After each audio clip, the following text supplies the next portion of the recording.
Hello જી, તો તમે જોયું હશે લાસ્ટ પાર્સલમાં પણ એક પાર્સલ હતું જે બાકી રહી ગયું હતું. એ આ પાર્સલ છે એને મેં મંગાવ્યો છે એક ડ્રેસ, કુર્તો પજામો અને દુપટ્ટો આવ્યો છે. પણ તમે જોઈ શકો છો આની ઘડી કેટલી વિખાયેલી છે. મતલબ આ એવું લાગે છે કે કોઈ યુઝ કરેલો છે, કેમ કે આવી રીતે તો કોણી આપે. તમે જ કહો મને આવી રીતે કોઈ આપે ખરું?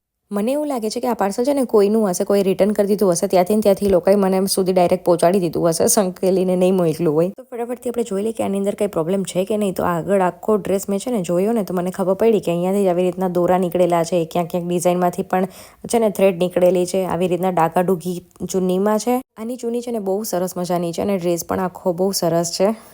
અને આની ચુંદડી બહુ સરસ હતી ને એ જોઈને જ મેં મંગાવેલો હતો. અને આ તમે જોઈ શકો છો અહીંયા પણ છે ને હોલ્સ છે. મેં બીજી વાર નિરખીને થોડું જોયું ને તો મને ખબર પડી કે આ જે નેટ છે ને એમાં પણ ફાટેલ આવેલું છે. તો મારો ડાઉટ પાકો થઈ ગયો, કોઈનું રિટર્ન આવ્યું હશે ને એમને જ મારા સુધી પહોંચાડી દીધું છે. તો મેં આ ડ્રેસ છે ને રિપ્લેસ કરાવેલો છે. મેં પહેરીને એકવાર જોઈ લીધું કે અગર આ સારું લાગે ને તો જ હું રિપ્લેસ કરાવો, બાકી તો મને રિટર્ન જ કરી દો. તો મને સારો લાગ્યો એટલે મેં મંગાવી લીધો. તમારું શું?